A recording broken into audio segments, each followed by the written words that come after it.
아멘. 주 예수여, 오늘 또 주의 말씀 앞에 모여서 말씀과 함께 은혜를 누릴 수 있는 이런 귀한 시간을 우리에게 허락해 주신 거 감사를 드립니다.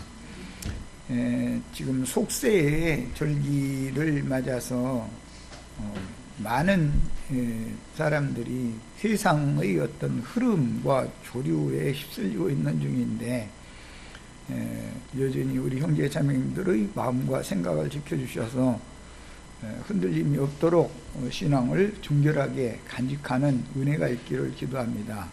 오늘 말씀 앞에 보이는 우리 형제 자매님들에게도 영을 더 강화시켜 주시길 바라고, 마음을 더 담대하게 해주셔서 세상의 어떤 풍조나 조류에 그 마음이 흔들리거나 휩쓸리는 일이 없도록 지켜주시길 바라며, 오늘 나누고자 하는 말씀을 통해서 하나님의 영원하신 계획과 목적과 그 뜻을 명확하게 깨달아서 하나님께서 때와 시기, 기한을 정해두시고 어느 때 누구를 통해서 어떻게 일을 하시며 무엇을 행하시는지 이런 것을 우리 심중에 잘 새겨서 들어서 오늘을 살고 있는 우리는 어떠한 때를 살고 있으며 무엇을 생각하고 무엇을 추구하며 지향점이 어디에 맞춰져야 될지 이런 것들을 구원의 말씀으로 들을 수 있도록 축복이 임하기를 주 이름으로 기도합니다.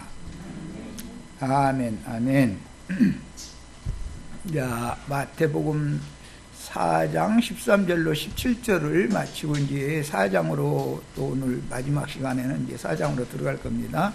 우선 읽을 말씀은 3장 13절에서 17절을 또박또박 정신을 들여서 읽고 이 말씀을 되도록이면 간략하게 마치고 4장으로 넘어가도록 하겠습니다. 자, 13절부터 읽습니다. 이때에 예수께서 갈릴리로부터 요단강에 이르러 요한에게 세례를 받으려 하시니, 요한이 말려 이르되 내가 당신에게서 세례를 받아야 할 터인데 당신이 내게로 오시나이까? 예수께서 대답하여 이르시되 이제 허락하라. 우리가 이와 같이 하여 모든 의를 이루는 것이 합당하니라 하시니, 이에 요한이 허락하는지라. 예수께서 세례를 받으시고 곧 물에서 올라오실새 하늘이 열리고 하나님의 성령이 비둘기같이 내려 자기 위에 임하심을 보시더니 하늘로부터 소리가 있어 말씀하시되 이는 내 사랑하는 아들이요 내 기뻐하는 자라 하시니라. 아멘. 이미 지난 시간에 3시간 동안 이 말씀을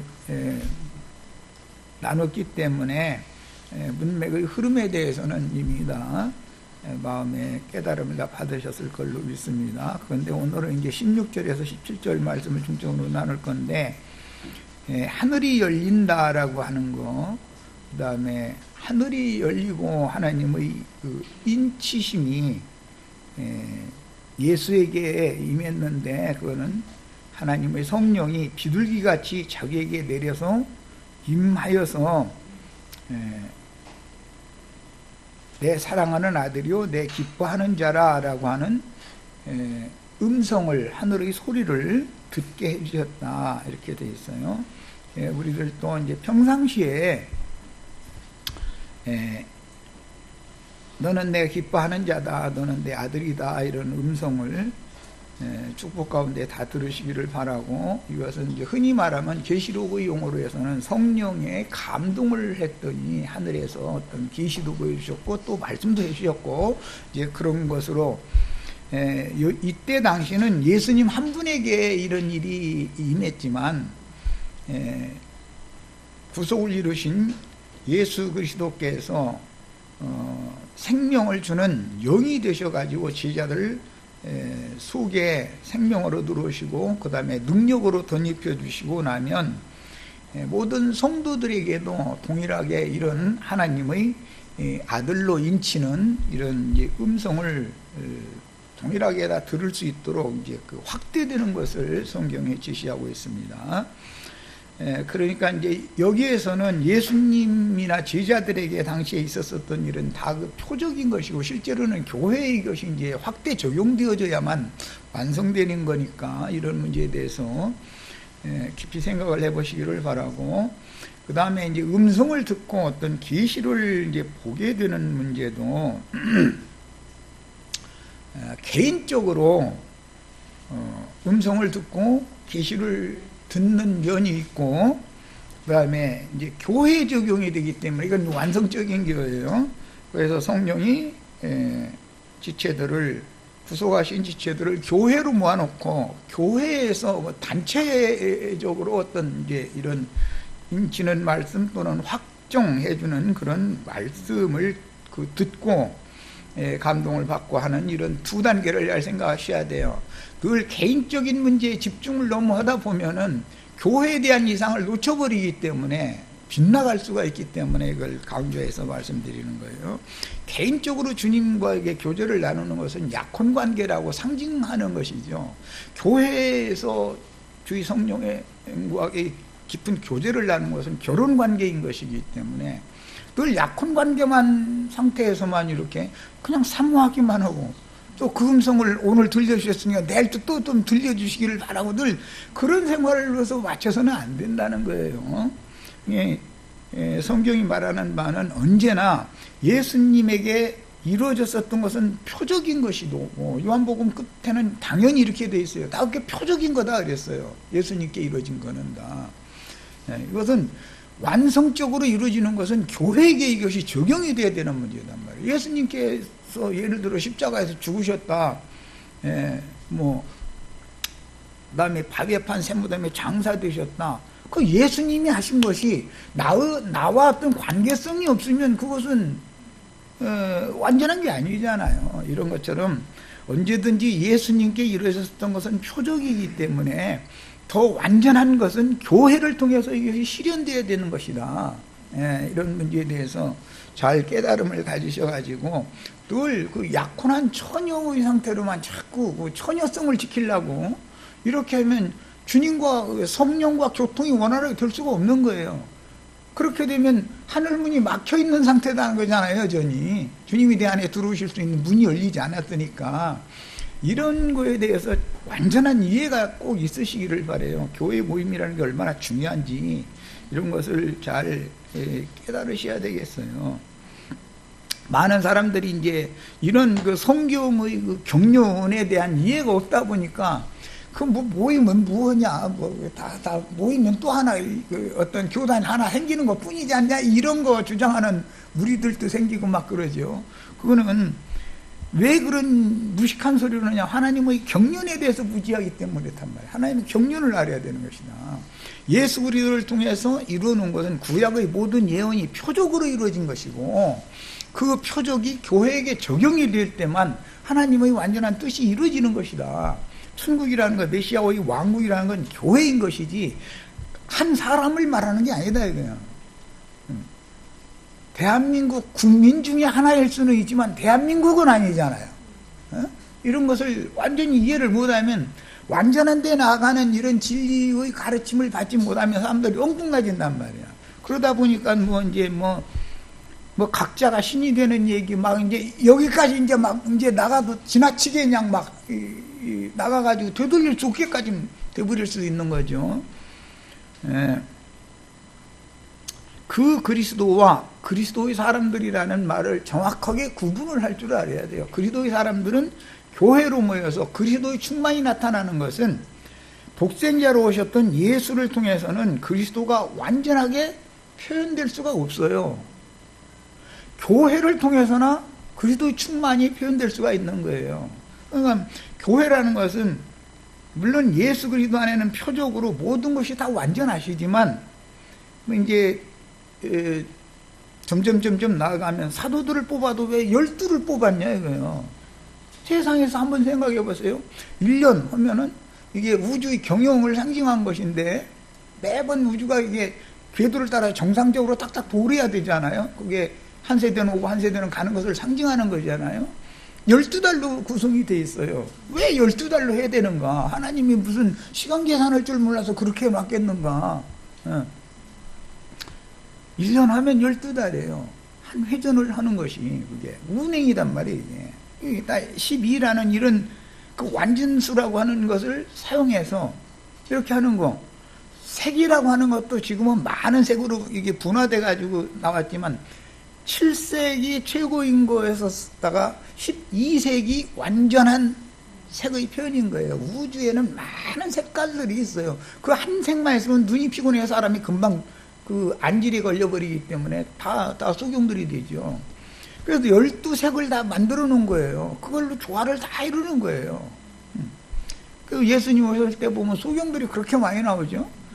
그것은 색을 구분을 잘 못하는 사람들을 말하는 것이 못 봤다는 것을 말하는 거예요. 그 사람 다 눈 뜨고 다 보던 사람들이에요. 눈을 떴는데도 사실은 이 우주적인 경륜을 모른다 그 말이지. 그렇잖아요. 이런 것을 잘 생각을 해보셔서 완전한 데에 나아가는 것을 우리는 추구해야 된다. 완성이라는 건 교회를 통해서 완성되는 것을 성경이 말한다 이런 말이에요. 메시아의 왕국이라는 건 천국이다 그러지만 사실은 이 시대에는 교회를 말한다. 오는 새 시대에는 오른편 양도의 장막이 실현되는데 그게 이제 오는 시대의 교회죠. 그러니까 그것을 주님이 추구를 하게 하시는 것이지 개인적으로 뭐가 돼가지고 뭐 하는 거 이걸 말하는 게 아니다. 그런 것을 자꾸 추구하고 깊이 빠져버리면은 도를 닦는 사람이 되려고 종교인으로 떨어지게 돼 있다 이거야. 은혜로 구원받았다고 해놓고 나서 나중에 종교로 다시 돌아가 버리면 구원받은 목적이 없어져 버린 거 아니냐 이런 말이야. 이런 거에 대해서 이 시간에는 특별히 많은 깨우침을 다 받으시기를 바랍니다. 처녀성을 지키는 것도 좋습니다. 처녀만이 주님 배필이 될 수가 있는 거니까 정결한 처녀만이. 그런데 주님이 오셨으면 계속 처녀로 남아야 된다고 주님을 배척하면 안 되는 것이죠. 영접을 해야지. 이런 걸 잘 생각을 해보셔야 돼요. 완전한 것은 주님은 성령은 이제 교회들에게 말씀하시는 것이다 말이에요. 완성에 가서는 교회로 완성을 하는 거예요. 개인에게 뭐 하는 거 이것만 계속 추구하면 안 되죠. 개인과도 교제를 나누는 것이 필요합니다. 그러나 그것은 그 사람에게 그 사람의 특성과 그 사람의 어떠함을 하나님이 너무 잘 아시니까 창조자니까 그 사람에게 필요한 그 부분적인 것만을 교제를 해주시는 것이지 전체적인 것 12라고 하는 완전한 모든 것을 다 계시해 주는 것은 아니단 말이에요. 그래서 이런 것을 이제 처녀라고 하는 말과 아내라고 하는 말 이것을 구분을 잘 해야 돼요. 왜 교회는 그리스도의 배필이다 그러면 내가 개인적으로 그리스도의 배필이 아닌 게 아니죠. 그 문제와 단체적인 주님의 목적을 이루는 교회가 그리스도의 몸이고 그리스도의 몸이라는 말은 아내다라는 말이에요. 이런 성경의 용어 변환이 왜 나오는지를 이 시간에는 꼭 먼저 마음에 담아 두시고 이제 말씀으로 들어가겠습니다. 오늘 말씀은 이제 특히 하늘이 열리는 이제 내용입니다. 이것은 뭐 창세기 28장에서부터 시작됐다는 걸 잘 아시죠? 야곱이 바단 아람으로 가다가 광야의 한 노중에서 돌베개하고 깊은 잠이 들었을 때 하늘이 열리고 하나님의 그 임재가 있는 하늘 높은 곳과 자기가 지금 있는 이 땅에 사다리가 놓여져 가지고 그 다음에 천사들이 오르락내리락 하는 것을 거기서 보여주셨다 그랬어요. 그 이제 거기서부터 나오는 말이에요. 자, 그런데 이 구절은 이제 사실은 이사야 64장 1절이나 에스겔 1장 1절이나 뭐 사도행전 7장 56절이나 여기 사도행전 7장 56절에서는 스데반에게 하늘이 열린 얘기가 나오죠. 이사야는 이사야 선지자에게 하늘이 열린 얘기인 것이고 에스겔에서는 에스겔 선지자에게 하늘이 열린 얘기예요. 계시록 4장이나 19장이나 이런 데 보면 요한에게 하늘이 열려가지고 하늘의 그 광경과 하늘의 행정과 이런 것들을 다 보여줬다는 거잖아요. 그러니까 이제 여기 하늘이 열렸다라는 이 말은 여호와의 말씀에 의하여 인자로 세상에 보내심을 받은 사도, 최초의 사도가 예수님이죠. 아버지 보내심을 받아가지고 오신 분이잖아요. 스스로 온 분이 아니죠. 예수님은 보내심을 받아서 왔지. 그런데 세상에는 자칭 사도라고 하는 스스로 온 사도들이, 스스로 온 자들이 그렇게 많다는 거잖아요. 이거는 최초의 사도이신 예수님의 사람이에요. 사람, 인자 예수의 영이, 예수의 영과 그리스도의 영은 다른 겁니다. 네, 예수의 영의 생각이 열렸다, 그 말이에요. 사람은 평상시에는 혼의 생각을 따라서 살지요. 네, 그런데 이제 영의 생각으로 예수의 생각이 열렸다, 그 말이에요. 사실은 이제 이런 표현을 하늘이 열렸다 이렇게 표현한 거예요. 그래서 이제부터는 위에 계신 아버지와 아들은 한 영으로 연합되어, 하늘과 땅이 연합되는 거, 이것은 결혼이라고 그러죠. 세상에서는 남편과 아내가 연합을 하는 것은 결혼이죠. 그걸 준비하는 것은 약혼기간이다 그러죠. 지금 서두에 말씀드렸던 걸 잘 염두에 두시고 듣는 거예요. 이제 이 시간에 이게 참 중요한 말이에요. 그래서 예수님께만 이루어졌었던 것은 표적이다, 이것은 완전한 게 아니다 이거예요. 교회에게 이루어져야 되는 거예요. 이게 교회가 전체가 다 하늘문이 열려야 되는 거예요. 그 다음에 구속하신 영혼들을 천국으로 인도하는 메시아의 구원사역을 시작할 것이다 라는 예시다. 예수님이 이걸 시작을 해야 되니까. 구약성경에는 모세가 하나님 앞에 올라가서 이제 그 4장으로 넘어가면 금식 기도하는 얘기가 나오는데, 시내산에 부름을 받아 올라갔죠. 그런데 그 출애굽기 28장이든가 이제 거기 보면은 28장이 나오고 34장이 나오고 이러는데 그 금식 기도하는 얘기가 나오죠. 모세가 2번 그 금식 기도하면서 십계명을 받는데, 시내산에 올라갔는데 시내산에 구름이 자욱히 구름에 덮여 있어가지고 구름 쪽으로 올라갔다는 거잖아요. 그럼 이제 데살로니가서 4장 13절 16절 보라 이거야. 우리를 구름 쪽으로 끌어올린다. 그럼 어디로 끌어올려 간다는 말이에요. 모세가 올라갔던 시내산, 그럼 초상이지요. 신약은 하늘이 쉬운 산이에요. 자, 거기로 이끌려 간다 그 말이에요. 그런데 그 출애굽기에서는 모세만 그걸 했지만, 이제는 계시록에서 우리 이기는 자들이 다 거기로 올라가야 된다 그 말이죠.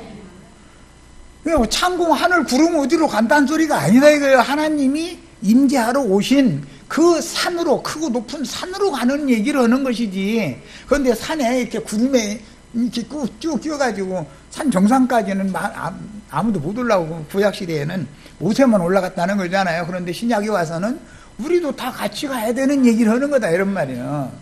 구름 속으로 다 우리 같이 다 끌어올려 가야 되겠어요? 그럼 허공 어디 막 이렇게 나오면 이거 곤란한 얘기단 말이에요. 구름에 가려져 있는 표상이죠. 크고 높은 산, 쉬운 산으로 모세가 거기 이렇게 올라갔죠. 거기로 올라오라는 소리를 듣고. 그런데 계시록에서 보면 성령에 감동을 하였더니 요한이 하나님의 보좌, 어린 양의 보좌 앞으로 올라가졌다라는 거잖아요. 우리 오늘 이 시간에 하늘문이 열려야 뭐 어쨌든 이거 구름 쪽으로 올려가는 얘기는 하늘문이 열리는 것과 필연적으로 관계가 있는 거예요. 백성들은 못 올라갔어요. 출애굽기에 보면 구름 쪽으로 들어가지를 못했어요. 산 아래에 다 머물러 있었지.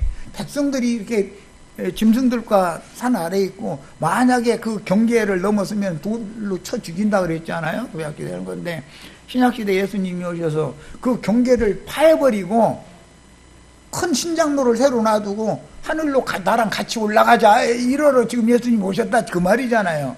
그런데 이것을 표상으로 지금 예수님이 먼저 이걸 하신 거예요. 하늘 문이 열려가지고 하나님과 상통이 되는 거예요. 교통이. 이게 말하고자 하는 의도를 충분히 이해하셨죠? 굉장히 중요한 얘기를 지금 하는 거예요. 이런 성경의 이치가 깨달아지지 않으면 오늘날 기독교인들처럼 몇 년도 몇 월 며칠 날 예수님이 오실 때 막 나팔 부는 천사들 막 앞세우시고 오시면 자기는 죽지도 않고 막 그 구름 쪽으로 뿅 오고 막 화연히 변화돼서 올라가고 이래서 하면 어지러워. 이 사람들은 어떻게 설득할 방법이 없어요. 모세가 구름 쪽으로 들어갔다고 되어 있는데 그걸 이룬 것이 예수님이잖아요, 또 이제.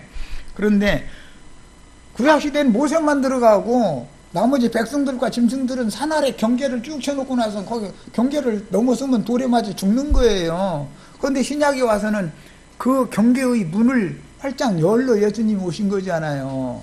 오셔가지고 우리 형제 자매들 같이 구름 속으로 좀 데려가려고 오는 얘기예요. 언제? 이게 신약 성경의 이야기다 이런 말이에요. 예, 그러니까 이제 우리가 지금까지 한 20여 분 동안 나는 이 말에 대한 이 완전한 영적 지식이 딱 장비가 돼 있어야 오늘 나누고자 하는 말을 이해할 수 있는 거예요. 다 열리시기를 바래요. 주님이 오셨으면 열어드려야지. 아니라고 내가 지금 기다렸다 매달 며칠 날 구름 속으로 뿅 하고 올라갈 거라고 이러면은 그 사람 예수 믿는 사람이겠어요? 예수를 믿는다는 게 뭐예요? 주님이 오시면 영접하겠다는 준비가 다 된 사람이 처녀로 단장됐다, 뭐 신부 단장됐다 이러는 건데, 기독교인들 또 보면 마태복음 25장 열처녀가 신부 단장 막 이러면서 막 떠들어대면 이것도 정말로 이 진리를 가르치기가 쉽지가 않습니다. 신부 단장이라는 것은 정결한 처녀로 준비가 돼 있다는 말이고, 그 사람을 교회로, 처녀 교회로 세워서 그 처녀에게 장가들 오시는 건 성령이 오시는 거잖아요. 그 성령과 내가 교통이 돼야 되잖아. 성령은 반드시 개인과만 교통하는 것을 원하시지 않는다. 그 단계를 넘어서 교회들과 교통하는 것을 원한다. 교회 중에서도 이기는 자들과 교통하는 걸 원하시는 것이죠. 자, 그 다음에 이런 말씀은 뒤에 이제 요한복음 3장 13절에 니고데모와의 대화 말씀에 보면 하늘에서 와서 하늘에 있는 인자 외에는 하늘에 올라간 자가 없다 이렇게 말씀하셨어요. 그럼 언제 하늘에 올라간 거예요? 예수님이 아버지께로부터 하늘에서 보냄을 받았는데 지금 현재 하늘에 있는 중에 예수님은 요단강가에서 요한에게 세리를 받았고 물에서 올라왔지만 그곳에 하늘이 열렸고 하나님과 교통을 한다 그런 말이잖아요. 그럼 예수님은 하늘에 계신 아버지께로 갔고 아버지는 땅에 있는 예수님한테 왔고 그래야 결혼이 되죠. 예수님이 이렇게 한 건 표상이다 이런 말이에요. 이것은 우리 형제 자매님들이 예수 그리스도의 성령과 원활한 교제를 할 수 있어야 된다 그런 말이란 말이에요. 모세는 이제 시내산에 올라가서 그 시내산은 보통 산이 아니고 구름이 딱 시내산에 구름이 끼었더라는 거잖아요. 그러니까 너는 꼭대기로 올라가라는 게 구름 뚫고 구름 쪽으로 올라간 거죠. 구약 시대에는 모세만 끌어올렸어요. 모세만. 다른 사람은 아무도 못 갔어요 거기를. 그곳은 뭐냐? 시내산 꼭대기는 하나님이 그곳에 오시는 장소고 모세는 그곳으로 올라가야 되고 그 산 꼭대기에서 만난다 지금 그 말이에요. 예. 시내산에 강림하시는 여호와의 형용을 비록 모세는 뒷모습만 봤다고 돼 있죠. 정면으로 보지를 못했어요. 예. 뒷모습이라도 보면서 거기서 모세는 하나님의 여호와의 종으로서 사역을 위임받는 말씀을 받았다 이거예요. 종으로서. 그런데 지금 예수는 너는 내 사랑하는 아들이다 그랬지 너는 내 종이다 라고 하지 않죠. 종과 아들의 구분이 출애굽기 28장과 지금 마태복음 3장 이 구분이 확연하게 딱 돼야 모세는 하나님의 집을 맡은 종으로 충성되게 사역을 했고 예수는 하나님의 집을 맡은 거기는 이제 맡은이라고 그랬지만 짓는이란 말이에요. 건축자 하나님의 집을 짓는 건축자로서 아들로서 그 사역을 했다 그런 말이에요. 그 문맥의 흐름의 그 변환, 전환 이런 거에 대해서 반드시 이해가 있으셔야 돼요. 이것이 하나님의 경륜이라고 하는 거예요. 때가 되면 모세는 모형 예표적인 예수님에 대한 예표적인 인물이잖아요. 그러나 때가 되면 그 실상의 선지자가, 그 선지자가 와서 하나님의 모든 말씀을 이룬다는 거예요. 오리라 한 그 선지자가 메시아라는 거예요. 그래서 이스라엘 사람들은 그 메시아를 그렇게 기다렸던 거예요. 그 선지자를 기다렸던 거죠. 그러니까. 자, 예수님처럼 이제 하늘이 열려서 하늘에 계신 인자 예수의 아버지께 직접 너는 내 사랑하는 아들이다 라는 이 말씀을 듣는 것이 성령께서 예수의 영에 인을 치는 것이란 말이에요. 그래서 요한복음에 보면 인자는 아버지 하나님의 인치심을 받은 자다. 스스로운 자들은 아버지의 인침도 없이 마귀에게 인을 맞아가지고 오는 거죠. 우리 김영재님 마귀에게 인 맞은 게 뭐냐면 김산지 형제님 안수 받은 거잖아요. 교단장한테. 그게 인 맞은 거잖아요.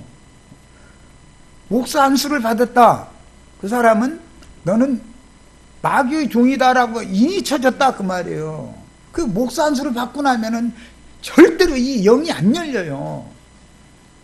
이 세상신 마귀에 대해서는 눈이 그렇게 밝아지지만 영의 세계 하늘문이 열리지를 닫히는 데 그게 역할하기 때문에 완고함과 자기의 어떤 특별한 사람이라고 하는 그런 니골라당의 의식, 니골라당은 당연히 또 하나님의 종이, 마귀도 하나님은 하나님이니까 다만 어떤 하나님이냐 이 문제지, 하나님의 종이 세상사에 가서 일을 하면 되느냐 막 이러다 보니까 세상사의 일을 안 하려면 어떻게 돼요? 발람 노릇을 안 할 수가 없어요. 니골라당이 되면 당연히 발람 노릇 하게 돼 있는 거예요. 이게 마귀에게 인 맞는 것이 뭐고 하나님께 인 맞는 것이 뭔지를 이것이 이해되어져야 계시록에 가서 이제 짐승의 표로 인을 맞는 문제와 어린 양의 새 이름으로 인을 새로 쳐주는 얘기고 이게 구분이 그때가 된단 말이에요. 오늘 마태복음 3장 13절에서 17절 사이에 나오는 이 말씀이 깨달아지지 않으면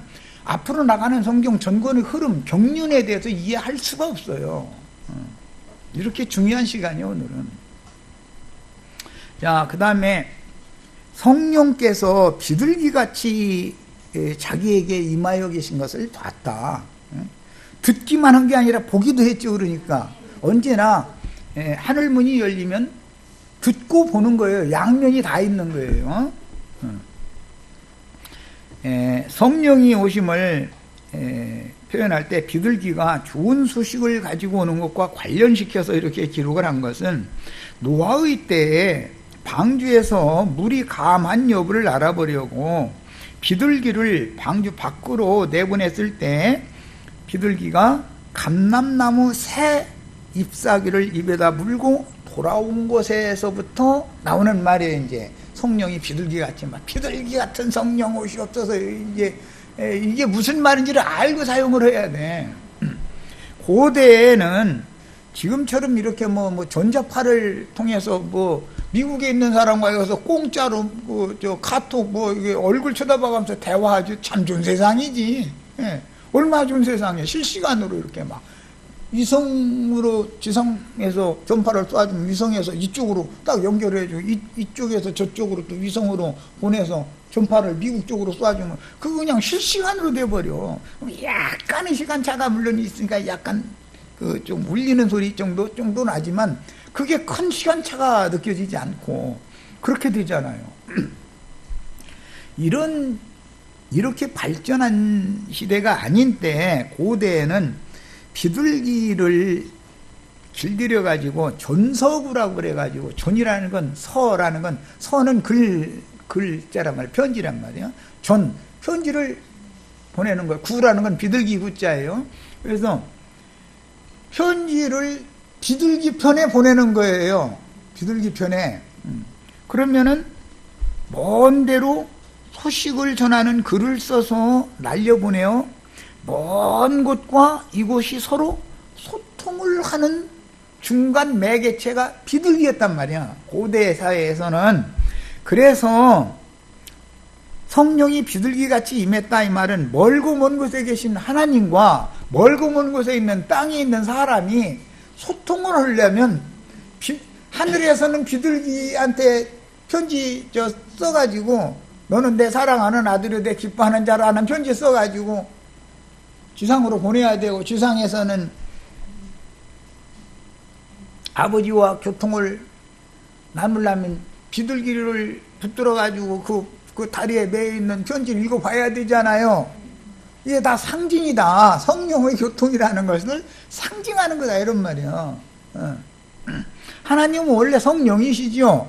그러니까 비둘기가 왔다는 말은 하나님이 오셨다 그 말이죠. 하나님은 요한에게 세례를 받고 있는 예수님한테 오셨고, 예수님은 아버지 안에 그때 들어간 거예요. 이렇게 해가지고 둘이 연합하는 거예요. 이렇게. 그래서 하늘에 계신 하나님과 땅에 거하는 인간들 사이에 소통을 해주는 영을 비둘기로 상징한 것도 이런 이유가 있는 거다. 이것은 히브리인들과 고대 사람들의 삶에서 인용한 말인 것을 알 수 있어요. 물에서 올라오신 예수님께 성령이 임하신 것은 시편 45편 7절에서 이게 인용한 말인데, 거기 보면 왕은 정의를 사랑하고 악을 미워하시나니 그러므로 하나님 곧 왕의 하나님이 즐거움의 기름을 왕에게 부어서 왕의 공료보다 뛰어나게 하셨도다. 이렇게 돼 있어요. 그러면 왕으로 지금 위임을 받는 거다 그런 말이에요. 비둘기 같은 성령이 예수님에게 오셔서 예수님에게 이렇게 앉아있다, 그런 모습을 보았다 그 말은 하나님의 성령으로 예수를 메시아 왕국의 왕으로 지금 위임하는 중이다 그 말이란 말이에요. 이게 이제 세상 교회식으로 만 목사 안수 받는 거예요 말하자면. 그런데 그것은 율법에 따라서 제사장이나 왕이나 선지자에게 관유라고 하는 기름을 갖다 부었지요. 그것은 모형이지 실상이라는 것은 오늘 예수님에게 왕 중의 왕이요 제사장들을 통솔 하는 대제사장이요 모든 선지자들 중에 그 선지자단 말이에요. 선지자 중에 선지자로 지금 위임을 받는 얘기다 그런 말이에요. 자, 그 다음에 사도행전 10장 38절에 하나님이 나사렛 예수에게 성령과 능력을 기름 붓듯 하셨음에 그가 두루 다니시며, 이런 일이 성령과 능력을 하나님이 나사렛 예수에게 부어주시지 않았으면 사역을 하실 수가 없죠. 지금 이 말은 무슨 뜻이냐, 메시아로서 이제 예수님이 사역할 때가 됐다라는 뜻이다 그런 말이에요. 두루 다니시며 선한 일을 행하시고 마귀에게 들린 모든 사람을 고치셨으니 이는 하나님이, 가장 중요한 얘기는 뭐냐, 함께 하셨습니다. 하나님이 인자 예수와 함께 하시려면 어떻게 되냐, 비둘기를 통해서 오셔야 된다 이거예요. 성령이 하나님 자신이죠. 그런데 비둘기를 통해서 오시는데 하늘의 좋은 소식을 예수한테 전해준 거예요. 너는 내 기뻐하는 자다, 내 사랑하는 아들이다. 기름을 붓는 거예요 위에. 그 말이에요. 야, 믿음의 의만이 아니라 모세 율법으로도 흠잡을 것이 전혀 없었던 예수님께서는 율법에 정한 나이인 30세, 민수기 4장 3절 보면 30세가 되어야만 등극을 할 수가 있고 대제사장 노릇을 할 수가 있도록 정해졌죠. 이것은 이제 요셉이 30세 때 애굽 총리로 등극을 하는 것에서부터 나오는 말이에요. 30세 때 공개적인 절차를 통해서 공식적으로 성령의 기름 부음을 통해서, 무슨 교단장, 교단의 선배 목사들한테 목사로 안수받는 것과는 전혀 다른 개념이다. 하나님은 당신의 일을 위해서 사람을 세워놓으실 때 하나님의 성령을 직접 부으셔서, 하나님의 종이니까 하나님이 기름을 부으셔야지, 사람에게 기름 부음 받은 건 요한은 사람에게 기름 부은 게 아니었잖아요. 요한이 무슨 제사장 가문 출신이지만 제사장 학교에 가서 율법 랍비 학교에 가서 율법을 공부해가지고 제사장 노릇을 한 게 아니잖아요. 그래서 이 문제를 가지고 유대교 지도자들이 예수님 보고 네가 무슨 권세와 네 이름으로 이 백성들을 가르치냐, 이게 따질 때 요한의 세례가 위로부터냐 아래로서 난 거냐, 이걸 그려서 질문을 예수님 역질문한 거잖아요. 오늘날 교계 신부 목사의 사람들은 다 아니 사람이 안수해서 세우는 거 아니에요. 그러다 보니까 뭐가 돼요? 사람이 종이 될 수밖에 없는 거예요. 하나님의 종은 하나님이 세우는 거예요. 이것을 명확하게 구분을 잘 하셔야 돼요. 그러면 또 당신은 그러면 하나님이 직접 세웠냐고. 하나님이 직접 세웠습니다. 하나님이 직접 세운 사람이 하나님의 종이 아니에요. 사람에게서 위임을 받았으면 그 사람의 종이에요. 그래서 성경에는 모두 너희가 사람의 종이 되지 말아라. 오직 너희는 그리스도 예수의 종이 되어야 된다. 이걸 계속 강조하는 거예요. 자, 인자 예수께 성령과 능력을 기름 붓듯하여 천국의 사역을 위임하신 하나님의 성령의 기름 부음을 통해서 하나님이 인자 예수와 함께 하시는데, 어디에 인자 예수 영에는 하나님의 신이 늘 이제부터는 함께 하신다, 그런 말이에요. 생명으로는 이미 함께 하셨었죠. 그러나 지금부터는 능력으로도 함께 하시는 거예요. 이제 하늘 아버지의 일을 능히 수행하도록 이렇게 능력의 영으로 임을 하시고 친히 함께 임재하여 함께 계심으로 그 사역을 이제 사실은 감당을 할 수 있는 것은 하나님이 함께 하시기 때문인 것이다. 이게 임마누엘이라는 그 메시아가 바로 임마누엘 하나님이기 때문에 그 임마누엘 하나님을 모신 분이 표적으로는 예수님인데, 이와 똑같은 방식으로 우리 형제 자매님들에게도 임하셔서 임마누엘의 하나님의 자녀들이 다 되는 얘기가 성경 이야기다, 그런 말이에요. 야, 하늘로부터 소리가 있어 말씀하시되 그랬는데, 성경 대부분은 하늘과 하나님을 단수인 경우는 동격으로 기록하고 있고, 물질계의 창공 하늘은 참 하늘인 그리스도 예수의 영을 상징하는 것이다. 하늘은 나의 보좌요. 이제 이사야 선지자 이렇게 말했죠. 땅은 나의 발등상이다 그랬는데, 하늘은 이라는 말은 예수의 영을 말하는 것이다 이거예요. 하나님이 임재하시는, 하나님이 함께 하시는 하나님의 보좌라는 건 예수님의 영을 말한다 이 말이야. 예수님의 영을. 그걸 참 하늘이다 그래요. 그러면 땅이라는 것은, 그러면 참 땅은 신약 성경에는 온전한 마음이다 그랬는데, 예수님의 마음이에요. 너희가 이 마음을 품어라. 누구의 마음이냐? 예수의 마음이다 그랬어요. 하늘과 땅이라는 말은 새 하늘과 새 땅 얘기하면 예수님의 영과 예수님의 마음을 말한다. 거기에 우리도 영으로는 예수의 영과 연합해야 되고, 마음은 예수의 마음과 연합을 해야 된다. 지금 그 얘기단 말이에요. 그런데 뭐 창공 하늘, 허공 하늘 어디로 가고 막 이렇게 나오면 이거는 정말 하늘이 열리는 것부터 시작해서 새 하늘로 뭐 어디로 막 가고 말고 뭐 이런 거에 대한 이 이해가 완전히 있으셔야 되겠어요. 하나님 안에 들어가면 하늘로 올라간 거예요. 우리는 지금 하늘에 앉혀졌다 그러는 말이 무슨 말이에요? 창공 하늘 어디 앉아있는 게 아니잖아요 지금.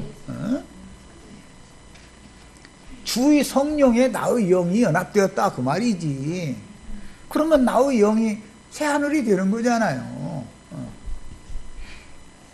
자, 처음 하늘은 다 새 하늘이 되시는 거예요. 그 다음에 저주받은 처음 땅은 다 축복의 땅인 좋은 산물을 낼 수 있는 새 땅이 되는 거예요. 하나님께서 치료하신 땅이죠. 땅을 치료한다 이러는데, 참 하늘은 예수님의 영이고, 성경이 말하는 축복의 땅, 저주받은 땅이 변하여 축복의 땅으로 이제 바꿔놓는 얘기인데, 그 땅이라는 건 예수님의 마음을 말하는 것이다. 기본 원칙이 잘 세워지셔야 되겠어요. 자, 그 다음에 하늘이 열렸다라는 뜻은 인자 예수님의 영의 생각이 성령에 감동하여 영이 열렸다 그 말이에요. 하늘에서 들려주시는 하나님의 음성 소리를 영이 열려야 듣게 되는 거예요. 하나님의 소리는 아무나 들을 수 있는 게 아니에요. 귀신의 소리를 하나님의 소리로 착각할 수는 있죠. 귀신도 항상 그 사람의 마음속에 뭐 속살거리는 음성을 계속 들리게 마련이니까. 그 다음에 소리만 듣는 게 아니고 보는 거죠. 성령이 자기에게 임하여 자기와 함께 한다는 사실, 하나님이 나와 함께 하시구나 라는 것을 봐야 된다 이거예요. 이런 것을 보려면 마음 눈이 열려야 되는 얘기지, 육신의 눈으로 볼 수 있는 게 아니잖아요. 영의 눈이 열려야지. 그래서 귀로는 듣고 마음으로는 깨달아가면서 영으로 보는 거예요. 그래서 이제는 무슨 얘기가 연관되냐, 할례라는 게 이제 필요한 거예요. 할례는 마음에도 받아야 되지만, 왜? 마음의 계시를 받아서 봐야 되니까 귀도 할례를 받아야 돼. 하나님의 소리를 들을 수가 있어야 되니까. 자연인 혼적으로 사는 사람은 이게 다 막혀있기 때문에 안 들리고 안 보인다는 말이에요. 똑같은 성경을 읽어도 교회가 지금 가르치는 이런 말씀을 이렇게 증거를 하면은 목사분들이 그거 좀 들어봐야 되겠다라고 생각하는 게 아니에요. 그 이단이더만 이래버리지. 아니, 하늘이 열린다고 그러면은 무슨 하늘에 무슨 지퍼가 어디 달려가지고 쭈르륵 하면 하늘이 열립니까? 지금 그 얘기는 아니잖아. 근데 그 사람들의 생각은 뭐예요? 어느 날인가 자기네들은 하늘에서 그냥 음성 소리가 나면 구름 쪽으로 올라간다, 이 생각을 계속 갖고 있는 거 아니에요. 뭐예요? 구름 쪽으로 올라간다는 것은 모세가 모형적으로는 시내산에 올라간 거예요. 시내산 중턱에 구름이 쫙 가려 있었어요. 그런데 모세 보고만 너는 여기 산꼭대기까지 올라오고, 백성들과 짐승들은 산 아래에 이렇게 진을 쳐놓고 나서 거기 한 발짝으로 넘어서면 다 내가 돌 던져가지고 다 죽여버릴 거다, 못 오게 해라 그랬어요. 그러나 이제는 신약에 와서는 우리가 다 구름 속으로 올라가는 얘기, 예수와 함께 이 얘기예요. 구름 속으로 올라간다는 뜻은 크고 높은 산 위로 하나님이 하강하셔서 임재해 계신 그곳으로 올라간다는 뜻이다 그런 말이에요. 그곳에 가서 만나려고 하는 거 아니에요. 하나님과 교제를 나누러. 이제 막 주님 재림을 또 그거 봐, 그 사람 하는 소리가 주님 재림에 대해서 엉터리로 풀더만 막 구름 속으로 이게 막 자기네들 죽지도 않고 이렇게 올라가려고 그러는데, 그 죽지도 않고 올라간다는 말도 모세는 하나님 앞에 부름을 받아서 구름 속으로 올라갔지만 안 죽었죠. 산 아래 백성들은 올라가면 죽어요, 살아요? 죽어요. 그 말이요. 그러니까 우리가 죽지도 않고 그냥 올라간다, 그 말은 하나님의 저주와 징벌, 돌 맞아 죽는 건데, 구약시대에는 거기 이제 한 발자국 넘었으면은 그런 하나님의 저주로 말미암는 그 형벌을 당하지 않고 영혼이 주님과 주님의 영혼과 합쳐져 가지고 하나님의 임재 앞으로 간다, 지금 그 말이란 말이요. 뭐 죽지도 않고 막 휴거된다, 막 뿅 해가지고 어느 날 막 확하니 막 변화돼가지고 이래가면서 오면, 그런 구절이 성경에 없는 게 아니라 또 있으니까 이게 정말 참. 그런데 그게 의미하는 뜻을 알아야 되지 않냐 이 말이요. 말하고자 하는 성경의 의도를. 그래서 내가 자꾸 하늘로 올라간다라는 말은 어떤 물질 세계의 어떤 공간 이동을 말하는 게 아니다. 이것은 사람이 구속을 이루신서 완전한 영광에 들어가신 예수 그리스도 안으로 내가 들어가는 것이고, 주님은 또 내 안에 들어오시는 것이고, 이렇게 서로 연합하는 상태를 말하는 거다. 이 얘기를 아무리 얘기해줘도 그 말이 잘 이해가 안 되는 거예요. 어떻게 말은 자기네들이 다 주 안에 있다고 그러죠. 주 안에 있는 게 뭐예요? 하고 한번 물어보세요. 주님의 몸된 교회 안에 있다는 걸 말하는 거라는 거예요. 답이. 내가 주 안에 있다라는 증거를 한번 내놔 보시오. 그리스도의 몸 안에 있다라는 말이에요. 몸에 붙은 지체다 그 말이에요. 그리스도의 몸에 붙은 자는 다 새하늘과 새 땅에 이른 자들이다 이런 말이에요. 그러니까 완전한 도라는 건 뭐냐? 교회의 모든 것이, 종결이라는 건 교회에 맞춰지는 것이다. 내가 주 안에 있다, 주 안에서 거하라, 내 안에 거하라, 다 내가 주 안에 거한다고 그러지. 난 주 밖에 거한다는 사람 기독교인 중에 누가 있어요? 그럼 주 안에 거한다는 게 무슨 말이요? 당신 어떻게 주 안에 들어가 있어? 하고 물어보세요. 뭐라고 답변하는지. 나의 영과 나의 마음이, 주님의 영과 주님의 마음에 연합이 되었고, 이 모든 사람들이 그리스도의 몸으로 건축된 상태를 말한다 이거예요. 이게 메시아의 왕국이다 이 말이에요. 이게 교회가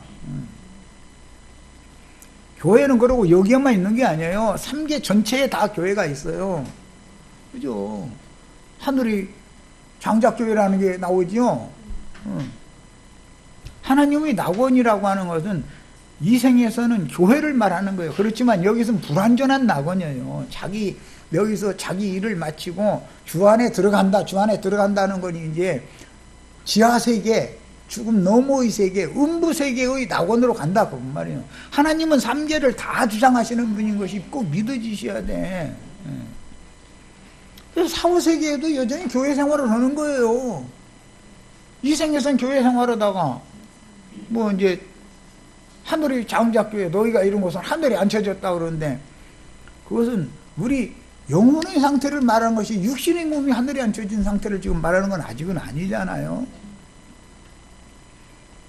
자기 구원을 이룬 다음에 주님의 데려가심을 받으면 사후세계로 들어가기 때문에 지하세계로 가지만 지하세계에도 여전히 교회가 있다 이런 말이에요.